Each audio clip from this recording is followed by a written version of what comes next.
የተከበራችሁ ኢትዮጵያውያን እንዴት ናችሁ? ማቲያስ ነኝ። ይህ ጊር በሚል ተከታታይ የማቀርብላችሁ 102ኛው ቪዲዮ ነው።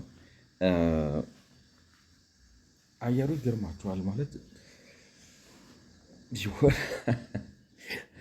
በጣም ፕሪዲክት ማድረግ አስቸግሮኛል። ሞቀኛል ስትሉ ይወርዳችኋል። እኔ ነኝ ችግሩ፣ አየሩ አልገባኝም። እንዴት ናችሁ? ይቅርታ በማጉረምረም ይሄ ጊር በሚል ተከታታይ የማቀርብላችሁ 102ኛው ቪዲዮ ነው። ዛሬ በፈረንጆቹ ቀን ኦክቶበር 30 2025 ነው። የሚገርማችሁ እንትን ዝም ብዬ ትላንትናና ዛሬ በቃ አእምሮዬ ላይ ሲመላለስ የነበረው ይሄ የአርኤስኤፍ የሚባለው የሱዳን ራፒድ ሪስፖንስ ላይክ ነው ራፒድ ሰፖርት ፎርስ የሚባለው ሀምዳቲ ነው። ሀምዳቲ የሚመራው ቡድን ይህ ነው ላይክ ነው እያሰለፈ የሚረሽናቸው ሰዎች ነው አይኔ እና እሱን እያሰብኩ ነው። እና ምንድነው የሚባለው ብቻ ኦብሰስ አድርጎኛለው።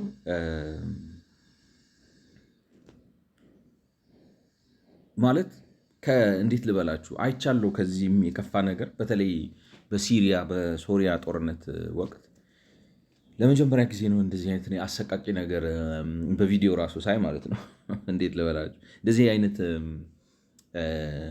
ሰው ተናዶ በጦርነት መሃል ምናምን አይቼ አውቃለሁ። ማለት የጦርነት የተለያዩ ተቀረጹ ቪዲዮዎችን አይቻለሁ። እንዴት ልበላችሁ አሁን ግንባር ላይ ሆነው እየተዋጉ እየተመላለሱ እጅ ሲሰጣሉ አንዳንዶቹ በመሃል ማለት ነው። እና ጓደኛውን ያጣ ምናምን ተናዶ እጅ የሚሰጡትን ሰዎችም ሲመታ ምናምን አይቻለሁ። ላይክ ነው ጓደኞችን ገደልክ አይነት ነገር ነው። ግን እንደዚህ ዝም ብሎ በቃ ሰዎችን እንዴት ልበላችሁ በጣም አሰቃቂ በሆነ ሁኔታ እንደዚህ ምንም ኮልድ ብለድድ መርደር ይሉታል ፈረንጆቹ። እንግዲህ ኮልድ ብለድድ ሊሉ የፈለጉት እኔ እንደሚመስለኝ የሆነ ሁኔታዊ ተበሳጭታችሁ ላይክ ነው ይሄ ኢንቮለንተሪ ማንስሎተር የሚሉት አላለም በፈረንጅኛ ማለት በግጭት መሃል በነገሮች መጋጋል መሃል ወዘተ ወዘተ የሚፈጠር አይነት ነገር ታያላችሁ። ለመጀመሪያ ጊዜ እንደዚህ ይሄን ኮልድ ብለድድ የሆነ ሰው በሰው ላይ እንደዚህ መጨከን እንደዚህ አውሬ መሆን ይችላል ወይ የምትሉት አሰቃቂ አይነት የግድያ ነገር ያየሁት በሶሪያ ጦርነት ነው። በጣም አሰቃቂ ነው ያየሁት። እና እሱ ደግሞ አሁን እዚህ ሱዳኑ ሲደገም አየሁት። እና ያኛውስ የፖለቲካ ልዩነት እንዴት ልበላችሁ አንዳንዴ እንትን ይባላል አይደለም ሞቲቭ ወንጀል ሲፈጸም በወንጀል አፈጻጸም ውስጥ መነሻ ሀሳብ የበለጠ የከፋ ነው። ማለት ደቡብ ሱዳንን ያስገነጠለው የአረቦቹ አረብነን ባዮቹ አረብኛ ስለሚናገሩ ማለት ነው አረብነን ባዮቹ የኢሰባዊነት ልክ ነው ገብቷቸዋል ማለት በጣም ኢሰባዊ ስለሆኑ ከነዛ ጋር ባላቸው ግንኙነት እሱ ነው ይሄን ያመጣው። እና እኔ የሱዳን የሱዳን አርምድ ፎርስስ የሚባለው ደጋፊ አይደለሁም። ምክንያቱም እሱ እንትን ነው ሸሪያ ካላመጣው አይነት የሚል ጽንፈኛ ነው ማለት ቢቀምስ ደስ ይለኝ ራሱ ነው ምላችሁ። ይሄኛው ደግሞ ባሰ ማለት እንዴት ልበላችሁ ይሄኛው ደግሞ ያኛው የኢስላሚስት ፈንዳሜንታል ገዳይ ነው።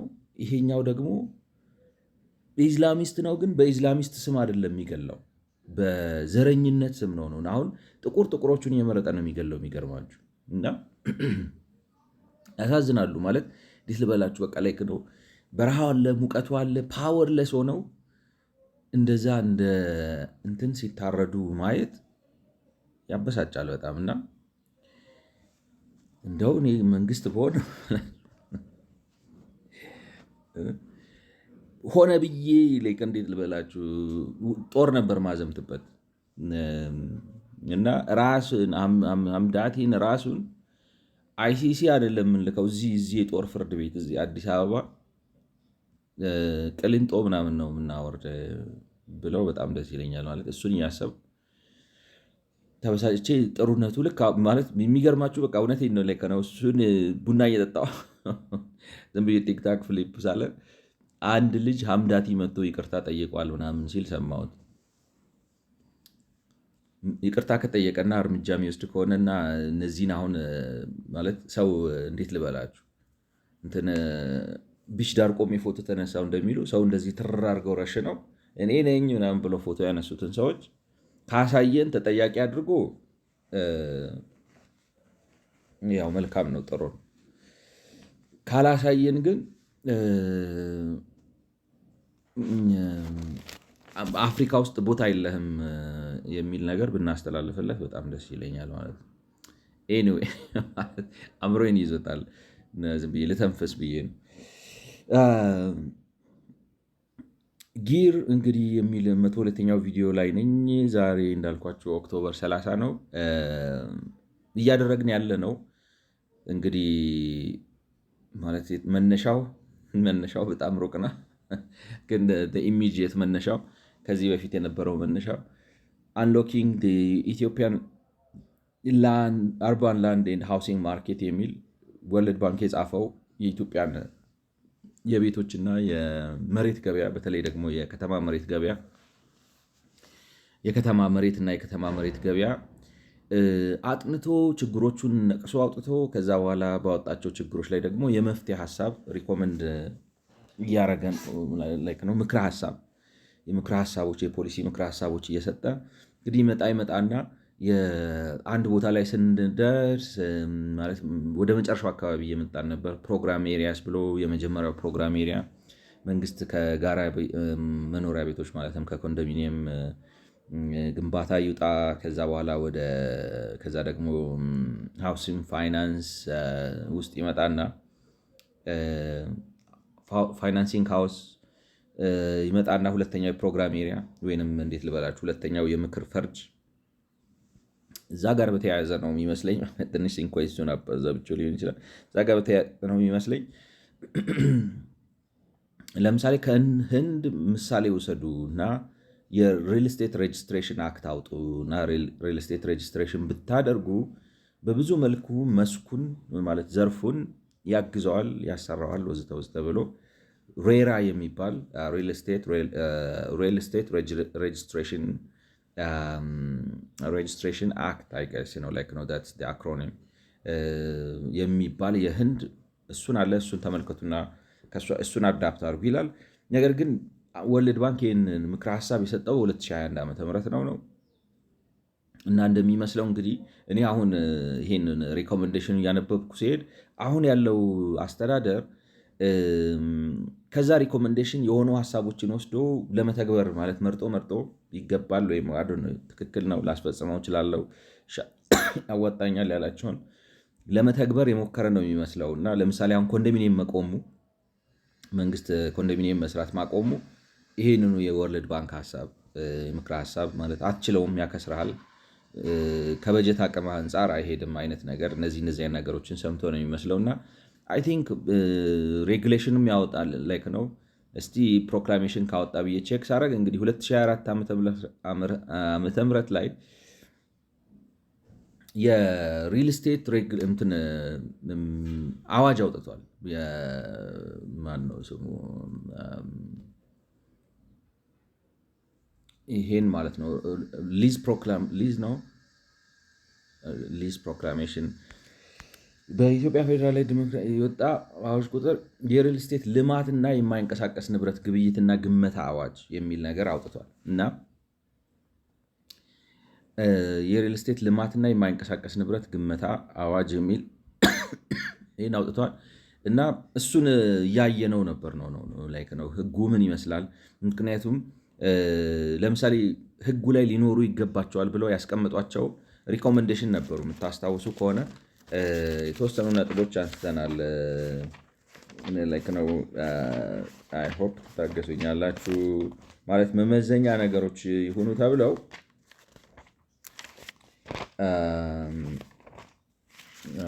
ቆይ አንድ ጊዜ ነው ወይም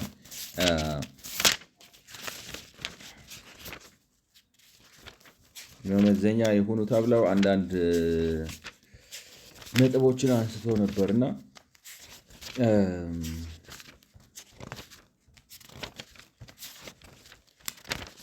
አይ ቲንክ ሩቅ ቦታ ነው ያለ መሰለኝ ካሰብኩት በላይ። አይ ቲንክ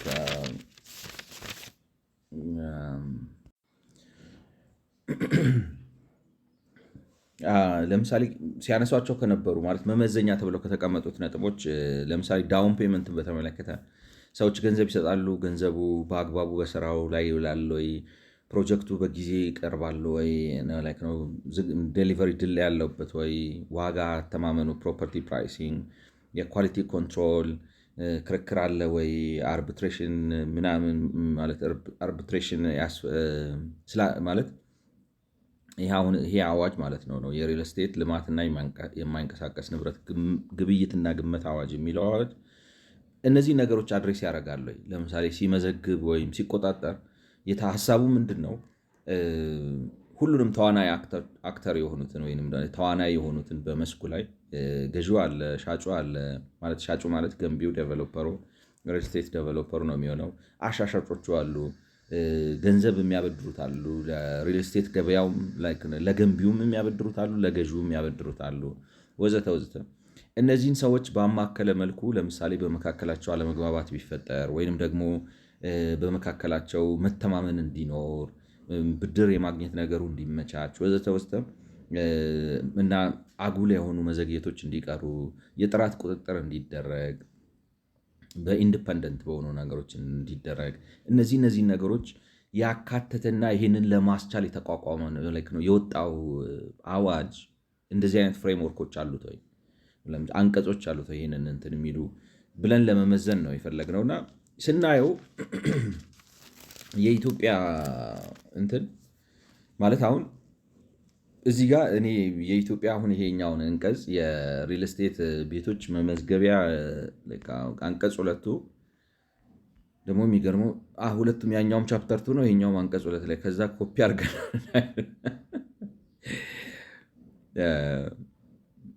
ክፍል 2 የሪል ስቴት አልሚዎች የብቃት ማረጋገጫ የምስክር ወረቀት እና የይዞታ ማስረጃ አሰጣጥ ይላል።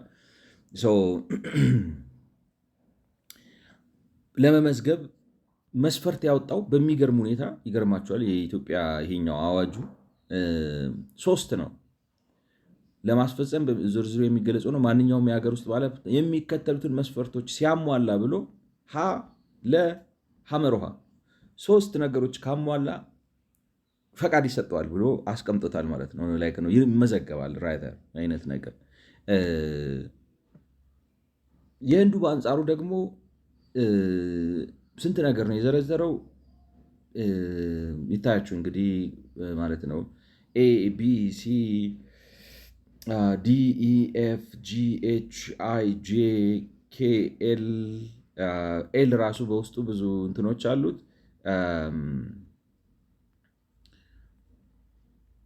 12 እና 12 እንትኖች ነው የዘረዘረው። እንደገና ደግሞ በዛኛ ውስጥ በእንትን ውስጥ ማን ነው ስሙ HIGKL በኤል ውስጥ ደግሞ ኤቢሲ እንደገና ብሎ በውስጡ ነው ምላችሁ ኤቢሲዲ ኢኤፍ ብሎ እንግዲህ ኢኤፍ ካለ ስንት ነው? 6 አለ 6 12 ወደ 18 ዝርዝር ያሉ ጥንቅቅ ያሉ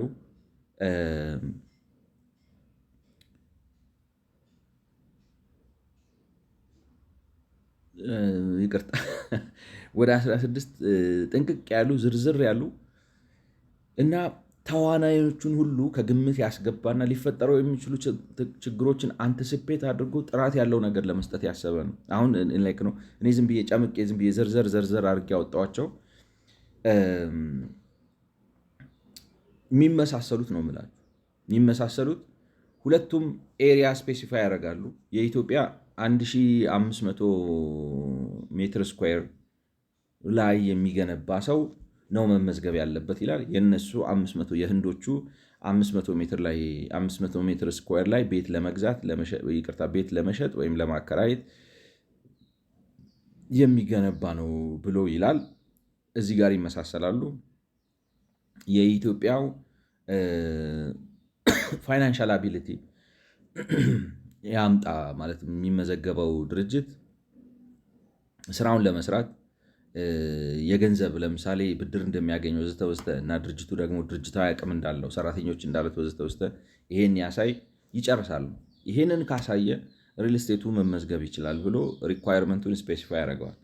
የህንዶቹ ግን ስትሄዱ ስለ እንግዲህ ማለት ከዛ አልፎ ስለ ንግድ ታይፑ፣ ስለ አድራሻው፣ የሰውየው ፎቶ፣ የካምፓኒው ሲቪ ለምሳሌ ምን ምን አይነት ልምድ ነበረ፣ የት የት ሰርተሃል፣ ስንት ፕሮጀክት ጀምረ ጨረሰሃል፣ እጅ ላይ ስንት ፕሮጀክት አለ ወይስ አዲስ ጀማሪ ነው ወዘተ የሚል ነገር፣ ምን ምን አይነት ሰርተፊኬሽኖች አሉ፣ ከየትኛው የትኛው ነው አካል ሰርቲፊኬሽን ነሰንስ እንግዲህ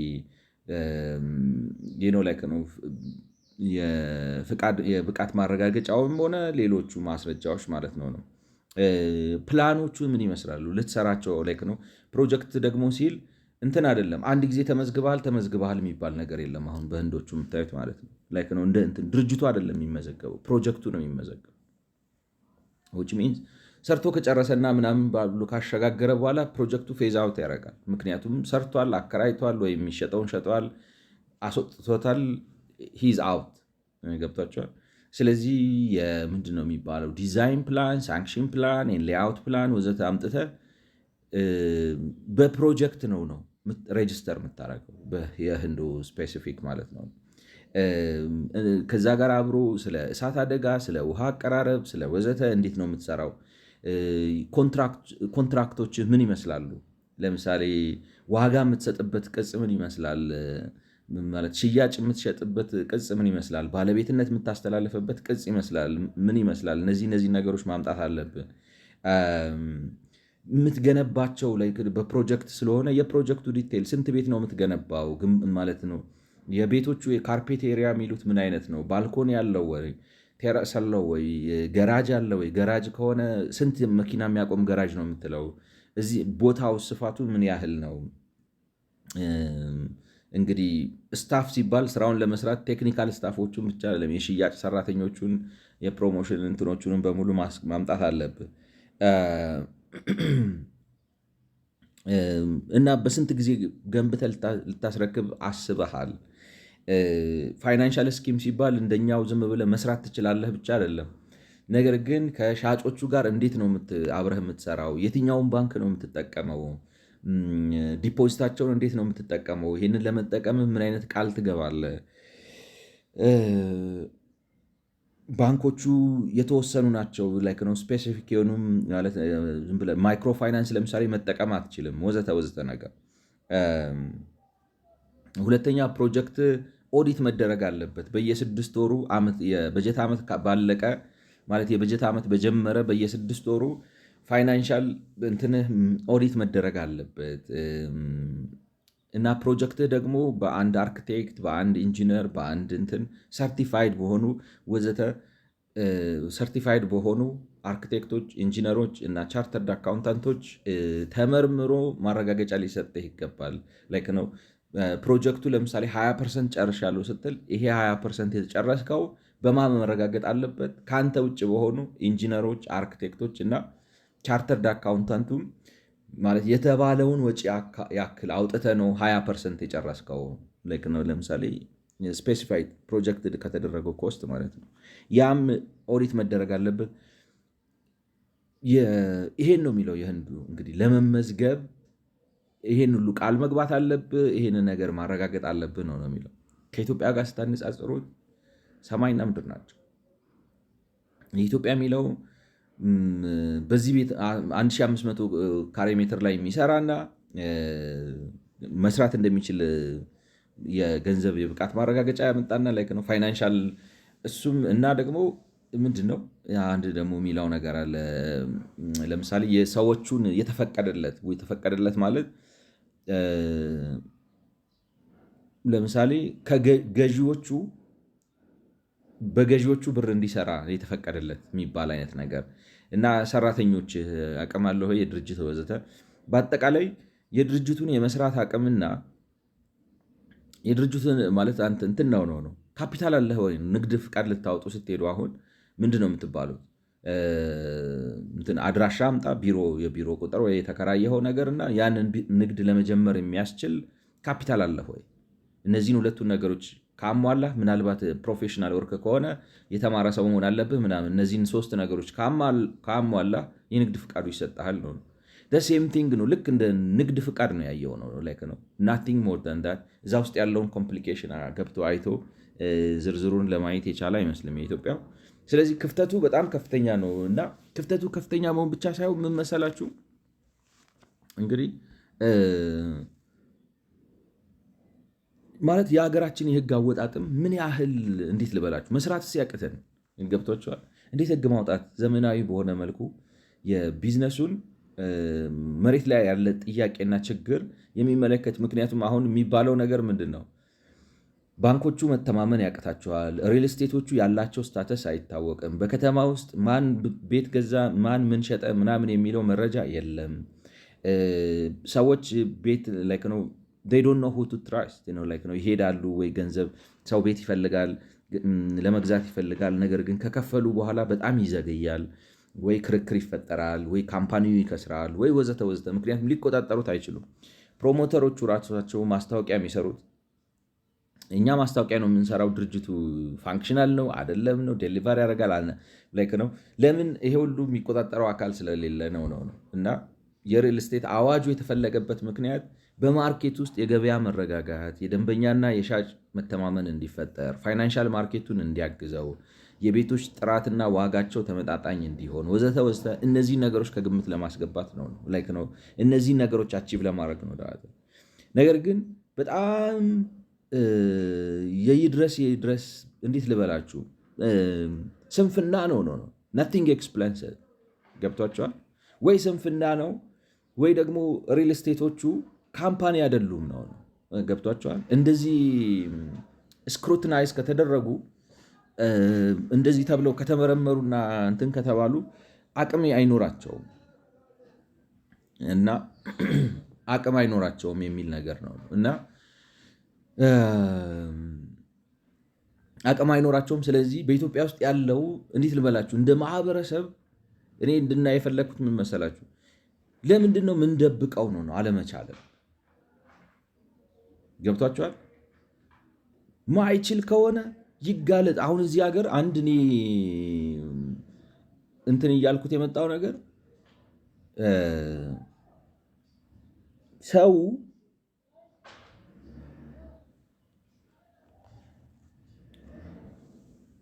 በወሬ መኖር ይፈልጋል።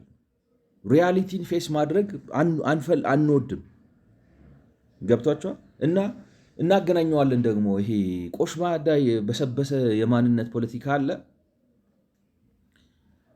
አካባቢ ኋላ ቀር ከሆነ ኋላ ቀር ነው። ዝም ብለህ እየዘፈንክለት ልትኖር ነው። ሲያምር እንትኑ በዚህ ገብቶ ብለው በቃ አድንቀው ስትሄዱ ምንድነው ነው የምትሉት?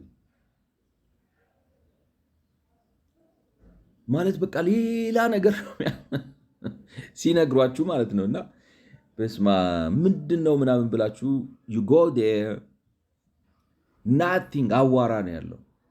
በአብዛኛው የኢትዮጵያ አካባቢ ይሄ ነው የምላችሁ። እና አዋራ ነው ብሎ መናገር ልክ የሆነ የህብረተሰብን ክፍል እንደ መስደብ፣ እንደ ማዋረድ፣ እንደ መናቅ ነው የሚታየው። አይደለም ነው ፋክቱ ነው። ልንወሻሽ ነው። እኔ ድሮ በቃ ሶደሬ በእውነት የሆነ ምድረገነት ነበር የሚመስለኝ። ዝም ብሎ ጥሻ አይደል እንዴ? ምን አለው? አይዶን አሁን የሆነ ነገር አድርገውበት ከሆነ እና ሰው እኔ እንዴት እንደሚያስብ አላውቅም። እኔ አሁን ላይክ ነው አይ ሪሊ ዶንት አንደርስታንድ ዲስ ፒፕል። እኔ እውነቴን ነው የምላችሁ። ምን አይነት የሆነ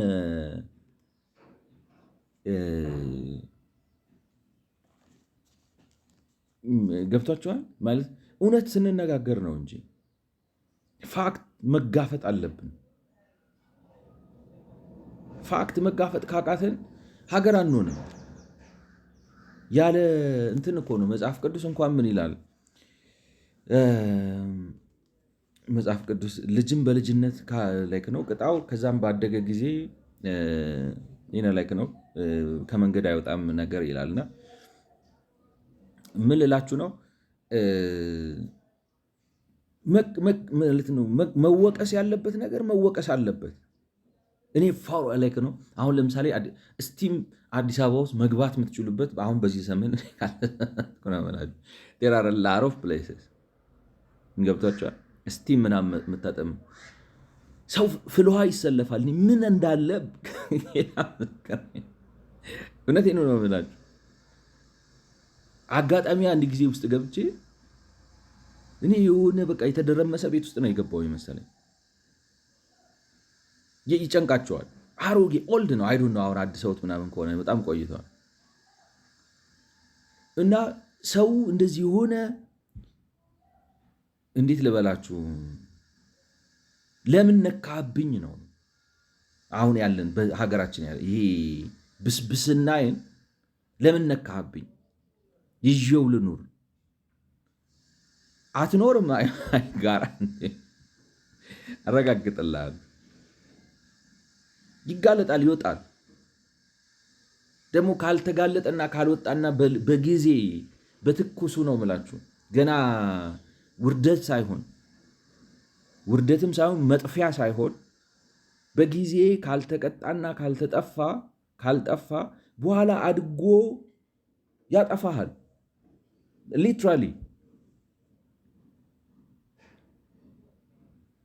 እኔ አንድ ጊዜ የኢትዮጵያ ታሪክ ሳጠና ቦታውን አልንገራችሁ ቢከስ ሰው ቢካሚንግ ሴንሲቲቭ የሆነ ነገር አይቼ ምናምን ስል በቃ የዛ አካባቢ ተወላጅ ነኝ የሚል ሰው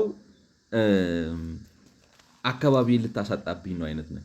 ምን አካባቢ አለ? ቆሽ ማዳ ነው። በቃ እኮ ታየ እኮ በዘፈን በድራማ በቲያትር ምናምን ደባብቀ የለም ከሌለ የለም። በቃ እንትን ነው። ሸንተረር ከሆነ ሸንተረር ነው። ሸለቆ ከሆነ ሸለቆ ነው። እኔ እውነቴን ነው የምላችሁ። አሁን እዚህ የሆነ ኦቻ የሚለው ማፕ አለ። ማፑ ላይ ከተማ ይሰጣችኋል። ከተማ እኔ በጉግል ሰርች አድርጌ ስገባ 6 ቤት ምናምን የምታገኙበት ጊዜ አለ ነው። የወረዳ ከተማ ነው ምናምን ተብሎ ነው እና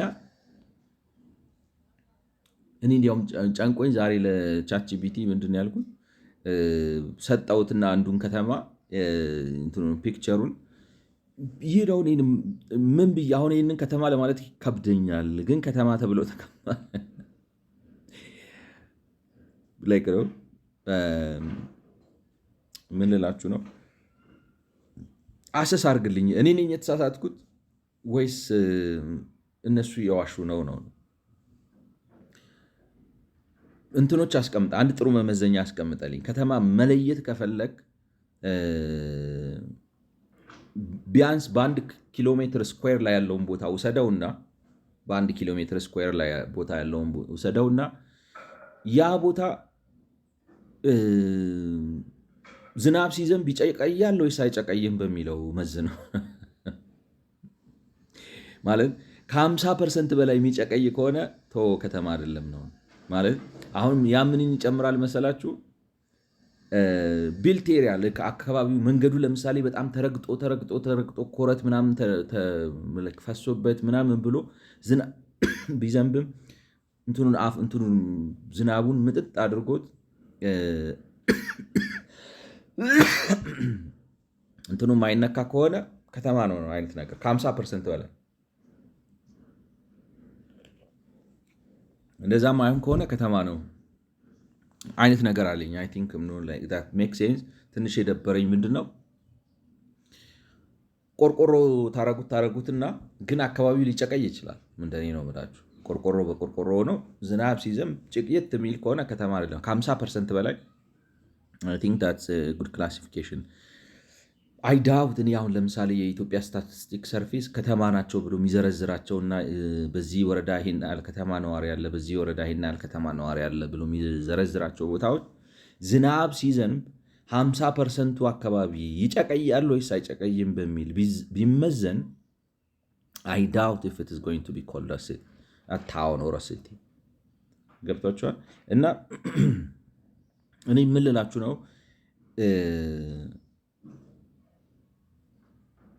ከመደበቅ ጥፋትን፣ ድካምን ገብቷቸዋል። ኋላ ቀርነትን ምናምን ደብቆ ያንን በፕሮፓጋንዳ ከመሸፈን እውነቱን መጋፈጥ ነው የሚሻለው። ገብቷቸዋል። እውነቱን መጋፈጥ ሳንተቻች ተዛዝለን እንጠፋለን ነው።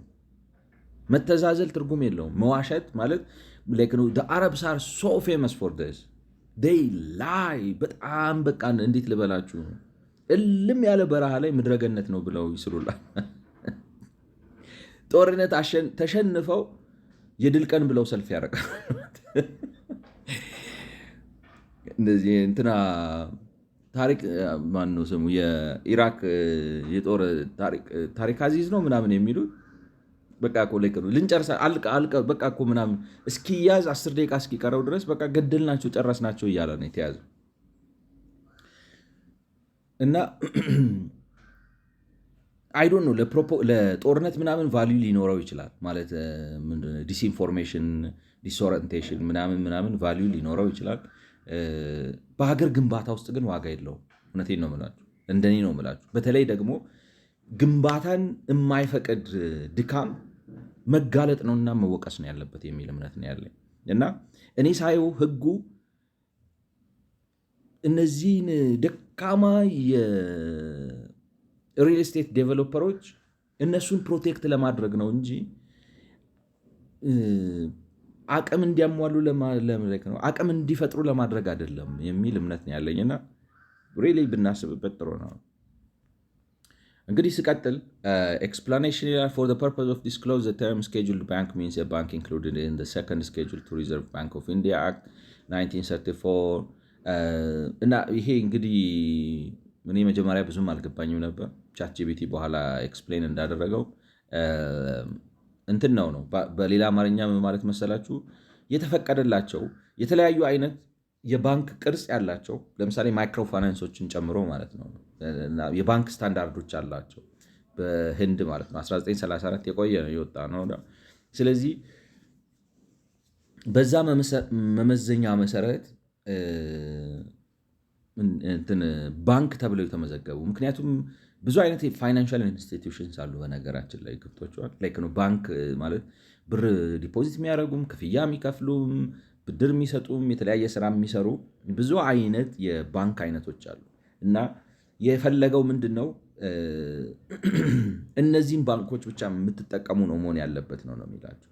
ስለዚህ አሁን ለምሳሌ እንደሚመስለኝ በእኛ ሀገር ማለት ስኬጁል ሰከንድ ስኬጁል የተባሉት ባንኮችን ወስደን በህንድ ሀገር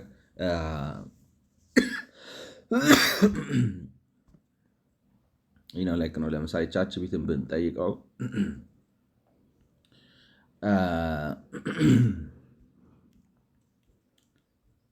ማን ነው ስሙ ላይክ ነው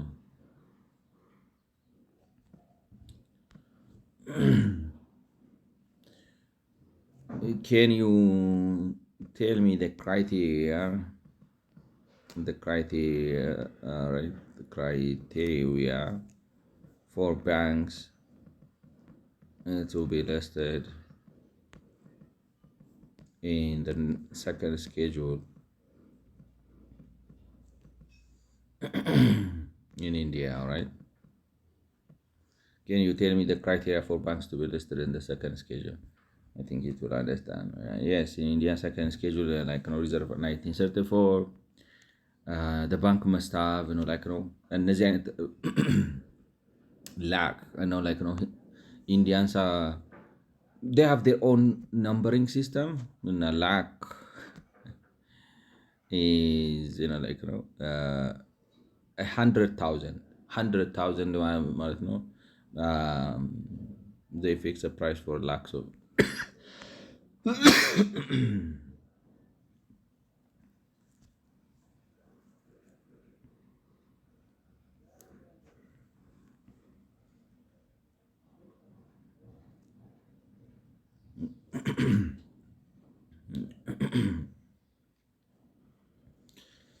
ስለዚህ 1000 100,000 1 lakh ኦኬ 100,000 ማለት ነው 1 ላክ ማለት አትሊስት ካፒታል ሪዘርቭ ኦፍ አትሊስት ነው ላይክ 500,000 ላክ ያላቸው ፊቱ serve public interest. The RBI must be satisfied with the affairs of the bank are not being conducted in a manner. ስለዚህ ከካፒታላቸውም ላይሰንሲንግ ሪኳየርመንት only after granting a banking license. ስለዚህ እንደዚህ አይነት ሪኳየርመንቶች ባንኮቹን ይዘረዝራቸው በጣም ትንሽ ነው ሳስበው እንትኑ አሁን ለምሳሌ 500,000 ካፒታል ያለውን ባንክ ብለው ኮንሲደር ያደርገዋል። ኢትዮጵያ ውስጥ እንደሱ ቢሆን እኔም ባንክ ከፍት ነበር። ለምን ዝቅ አታደርጉትም? እና በአጭር ጊዜ በኢትዮጵያ አንደኛው ባንክ ነበር መሆነው ማለት ነው። ገርሙኛ 500,000 ብር ካፒታል ያለውን ባንክ ላይሰንስ ሰጡታል። ግን the most important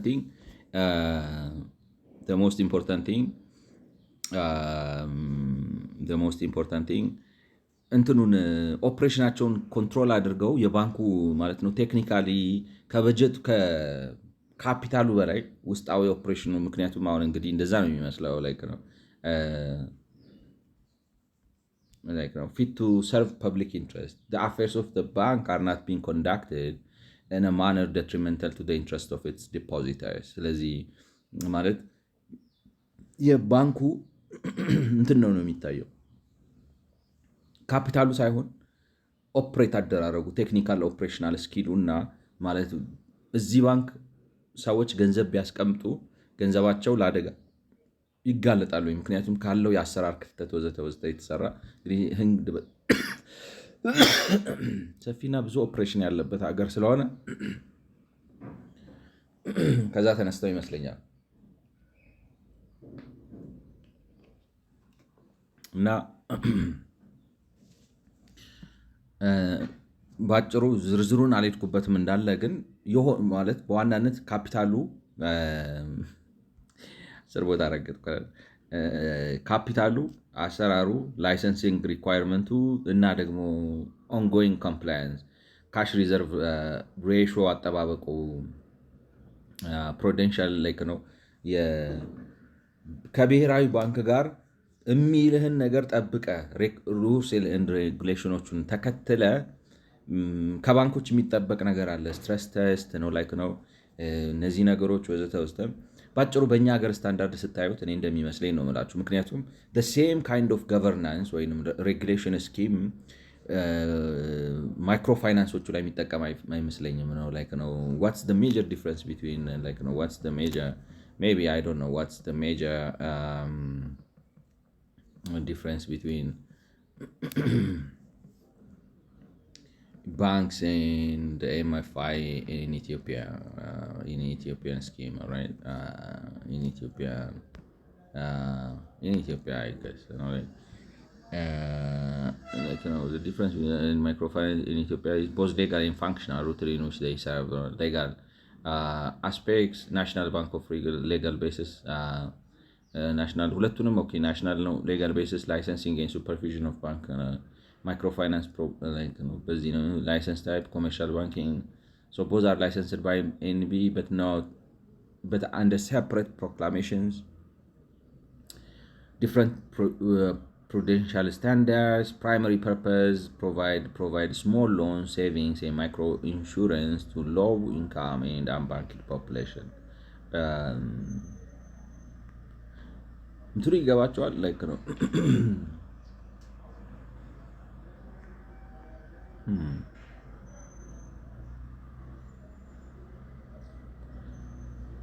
$5 billion, $75 million, and ownership reach, share companies, regional governments, NGOs or cooperatives. Okay.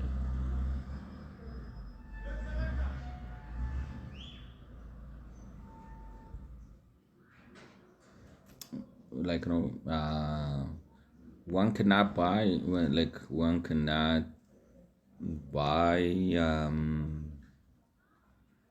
shares as an individual in Ethiopia from microfinance Ethiopia from MFIs.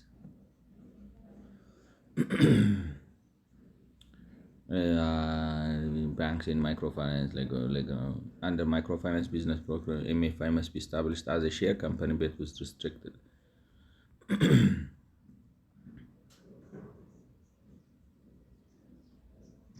You're right.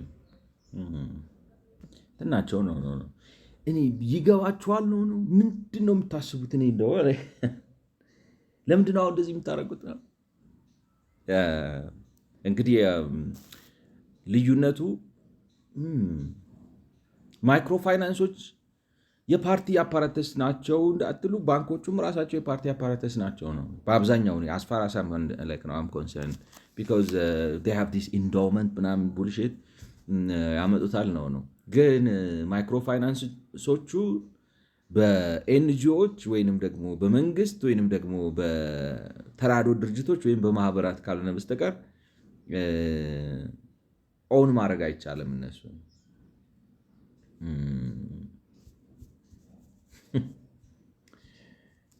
ምንድን ነው ላይክ ነው አይገናኝም ከዚህ ቶፒክ ጋር ግን አይገናኝም ከዚህ ቶፒክ ጋር ግን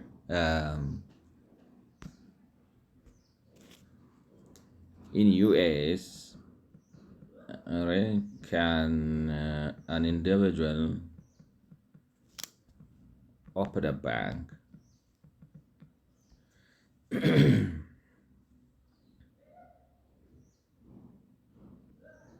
yes, an individual found or own a bank in the United States, but it's very hard to do so. You need to meet strict capital management requirements, get approval from like an office of the controller, office of the currency, overseen by anyways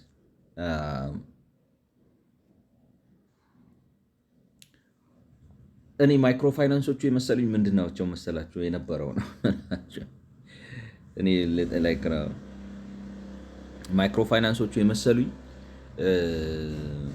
ይህ ዝም ብለው ትናንሽ ለምሳሌ እቁቦች አድገው እቁቦች ወይንም ደግሞ የሆነ መረዳጃ የሆነ እድሮች ምናምን ቢጀመሩና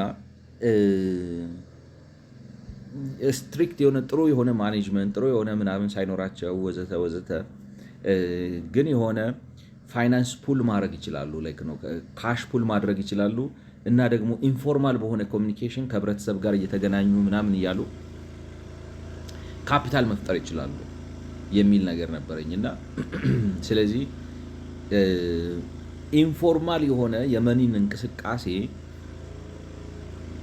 ቀስ ብሎ በስርዓት በምናምን ላይ ነው ህብረተሰቡ አድጎ ሰፊ የባንክ ተጠቃሚ የሚሆንበት ደረጃ ላይ ምናምን እስኪደርስ ድረስ በአብዛኛው በትውውቅ በምናምን በምን ላይ በተመሰረተ ሁኔታ ባንክ እውቀት የሌላቸውን ነው ደከም ያሉ ሰዎች ምናምን በፋይናንስ ለማገዝ ሆን ተብሎ የተቋቋመ እንዴት ልበላችሁ እንደ አሁን ለምሳሌ የመስሪያ ቤት ምንድነው ነው የሆነ ነገር ማለት ነው ላይክ አሁን መስሪያ ቤት ውስጥ ቁጠባ ምናምን ያቋቁማሉ ለራሳቸው ገብቷቸዋል እንደ እቁብ ማለት ነው። ግን ከእቁብ የሚለየው ምንድነው እዛ ሴፍ ታረጉና ያቺ አሁን ለምሳሌ ክሬዲት አሶሲዬሽናቸው የመስሪያ ቤታቸው የምናምን ክሬዲት አሶሲዬሽን እዛ ሜምበር ትሆናላችሁ፣ ብር ትቆጥባላችሁ። ትንሽ ቆጥባችሁ ላይክ ነው እንትኑ ካደገ በኋላ እና ሰው ሴቭ እያደረገ ምናምን እያለ ክሬዲት አሶሲዬሽኑ ጠንከረ ሲል ለምሳሌ አይ ዶንት ኖ ላይክ ነው ለልብስ ሊያበድራችሁ ይችላል፣ ሱፍ ምናምን እንድትገዙ ወይ የቤት ዕቃ እንድትገዙ እንደዚህ የሆነ ጥቂት የሆነ አሁን ለምሳሌ ባንክ ሄዳችሁ ፈርኒቸር ልገዛ ነው ምናምን ብትሉ ማይሰጣችሁ ብድር አለ 20 ሺህ ብር 30 ሺህ ብር ምናምን እንደዛ አይነት ነገር ይጀመሩና ከዛ ደግሞ እንደ መስሪያ ቤቶቹ አሁን ሰፋ ሲል መስሪያ ቤቱ ብዙ ስታፍ ይኖረዋል፣ ብዙ ዲፖዚት ይኖረዋል፣ ካፒታል እየፈጠረ አቅም እየፈጠረ ምናምን ይመጣና ያንን ቅርጽ ለመስጠት ነበር እኔ መሰለኝ ዝም ብሎ አላል ኢንቱዊቲቭሊ ሳስበው ነው የምላችሁ። አሁን ግን እንደሚመስለው ምንድነው የፖለቲካ አፓራተስ ነው የሆነው።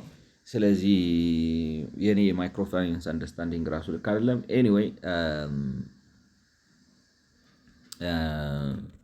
ወደዚህ ስንመለስ ግን ባንኩ ላይክ ነው እንትን ይሄ የሬጅስትሬሽን አካሄዱ የምትጠቀመው ባንክ አሁን ለምሳሌ ማይክሮ ፋይናንስን ተጠቅመ ምክንያቱም ሬግሌት የሚደረጉበትን ሜካኒዝም አሁን በኢትዮጵያ እንዳየነው ፕሮክላሜሽኑ ይለያያል። ማይክሮ ፋይናንሶች ሬግሌት የሚደረጉበት ፕሮክላሜሽን እና ባንኮች፣ ኮሜርሻል ባንኮች፣ የንግድ ባንኮች ማለት የሚቋቋሙበት የሚመሩበት ወዘተ የብሔራዊ ባንክ አዋጅ ይለያያል ማለት ነው እና እኔ እንደሚመስለኝ አሁን በኢትዮጵያ ኬዝ ብታመጡት ፓርትነር አድርገህ የምትሰራው ለምሳሌ ደንበኛ እዚህ እንዲቆጥብ ምናምን ብለህ አብረህ የምትሰራው ባንክ ማይክሮ ፋይናንስ ከሆነ አልቀበልህም ልትል ትችላለህ። ሜቢ ነው የምላችሁ፣ ግን ሀሳቡ ይሄ ነው። that he shall take the pending approvals on time from competent authorities እና ላይክ ነው ፍቃድ እንደዚያ ሲያደርግ መቀበል ያለበት ሌሎች አፕሩቫል ካሉ በጊዜው ተከታትሎ ሄዶ አፕሩቫል ማለት አሁን ለምሳሌ የደረጃ ሊሆን ይችላል፣ የፕሮፌሽናሊዝም ሊሆን ይችላል ወዘተ የሚሰጡት የብቃት ማረጋገጫዎችን በጊዜው መውሰድ አለበት። data furnished such other documents as may be prescribed by the rules of and regulations and made under this act።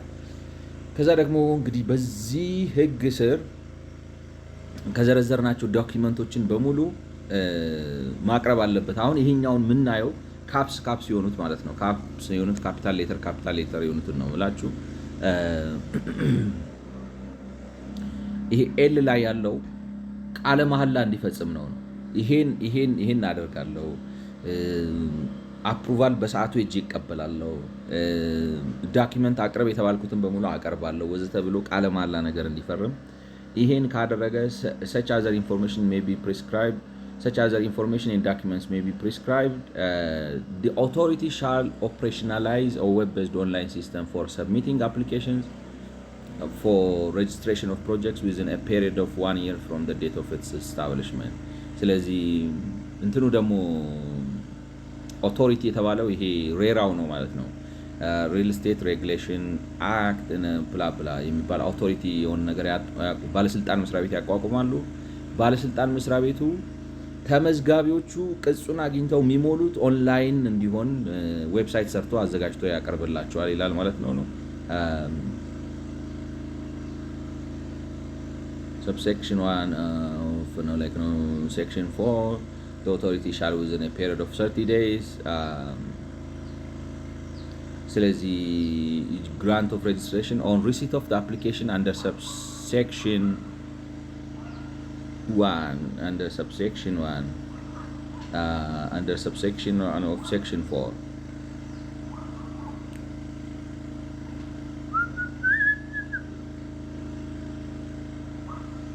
in section 1 every promoter shall make ነው። ይሄ ነው እንግዲህ 4:1 ማለት ይሄ ነው አይደለም።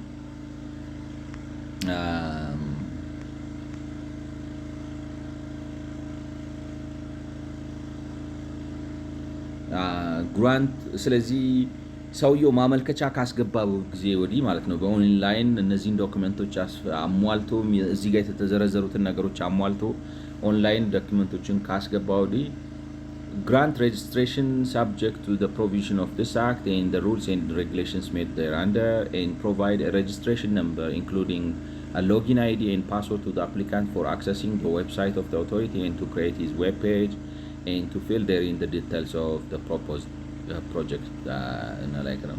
ስለዚህ እነዚህ ነገሮች አፕሩቭ ሲያደርግ በ30 ቀን ውስጥ ማለት እነዚህ ዶክመንቶች አሟልቶ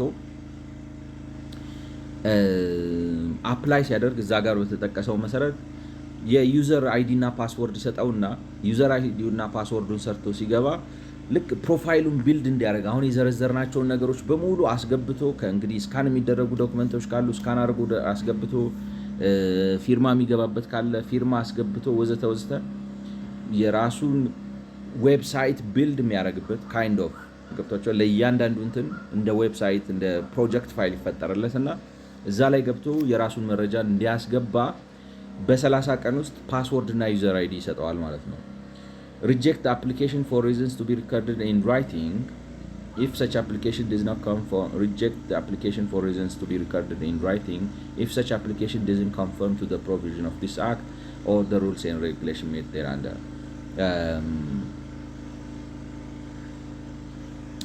ሪጀክትም ሊያደርገው ይችላል።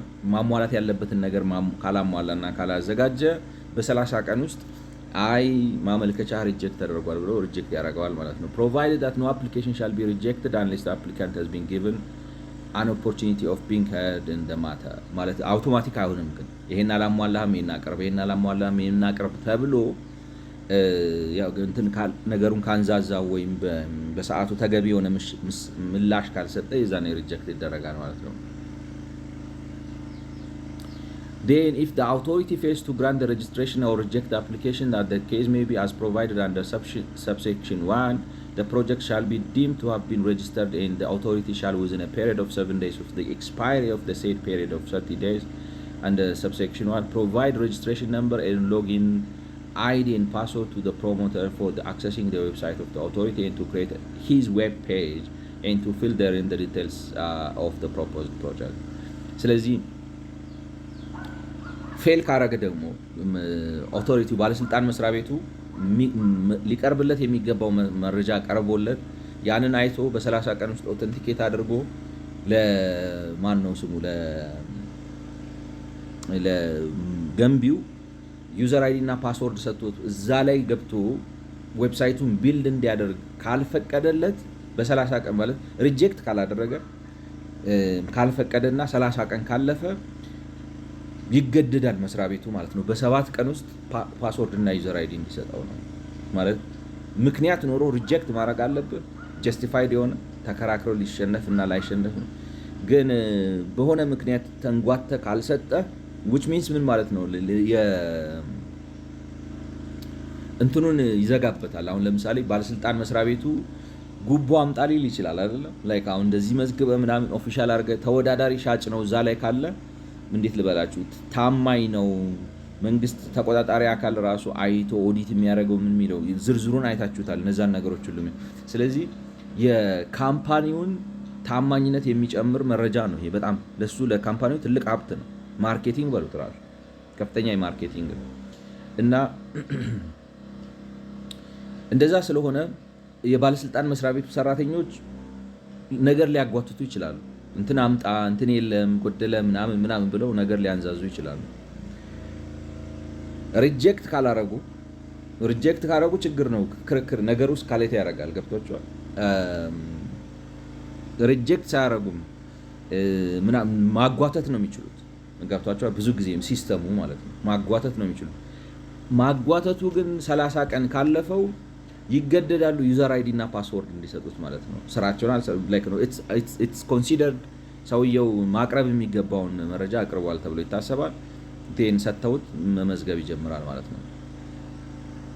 The registration granted under this section shall be valid for a period declared by the promoter under subclause C of clause 1 of subsection 2 of section 4 for completion of the project or phase thereof as the ኬዝ ሜይ ቢ። ስለዚህ ፊል አድርጎ ከጨረሰ በኋላ እንግዲህ ያቺ ለፌዝ ነው የሚሰራው ነው። አንድ ካምፓኒ በቃ ተመዝግቧል ሁል ጊዜ እዛ ጋር ተንጠልጥሎ የሚቀር አይደለም ነው። ለፌዝ ነው የሚሰራው። ኢን ሴንስ አሁን ለምሳሌ 100 ቤት ልገነባ ነው። ይሄንን 100 ቤት ገንብቼ የምጨርሰው በአይ ዶንት ኖ 8 ወር 10 ወር ምናምን ነው። ባንኬ ይሄ ነው፣ የስራ ልምዴ ይሄ ነው፣ ካምፓኒዎች ይሄ ናቸው፣ ኤጀንቱ ይሄ ነው፣ ፓርኪንግ እንደዚህ ነው የምሰራው ቤት ምናምን ብሎ ያንን ሁሉ ዝርዝር አስገብቷል። ለዛች ስፔሲፊክ ፕሮጀክት ብቻ ነው እንጂ ለምሳሌ እንዴት ልበላችሁ፣ አሁን ለምሳሌ ማን ነው አንዱ ኦቪድ የሚባል ኮንስትራክሽን ካምፓኒ ቢኖር ለኦቪድ አይደለም የምትሰጡት ሬጂስተር የሚያደርገው። ይልቁንም ኦቪድ የሆነ ቦታ ላይ ሳይት ይኖረዋል እንበል፣ ሌትስ ሴይ ዌር አይ ዶንት ኖ ቦሌ ምናምን የሆነ ቦታ ላይ 100 ሰው የሚይዝ መኖሪያ ቤት እየሰራ ነው። ለዛ ፕሮጀክት ነው የሚመዘገበው። ስለዚህ ገዢው ሄዶ የሚያየው ኦቪድ ስለሆነ ስላልሆነ አይደለም፣ ያ ፕሮጀክት ተመዝግቧል ወይ which means ቁጥጥር ይደረግበታል ወይ ዴሊቨር ማድረግ ይችላል ወይ ወዘተ ወዘተ ብሎ ነው። ለዛ ነው የሚመዘገበው። ልክ ያ ፕሮጀክት በቀኑ ኤክስፓየር ያደርጋል ማለት ነው። ኤክስፓየር ያደርጋል ማለት ነው። እና የህንዶቹ አመዘጋገብ እንግዲህ ኤክስቴንሽን አለው። ከዛ ኤክስቴንሽን ኦፍ ሬጅስትሬሽን፣ ሪቮኬሽን ኦፍ ሬጅስትሬሽን ምን ስታደርግ ሪቮክ አንዴ ከተመዘገብኩ በኋላ እንዴት እንደሚነሳ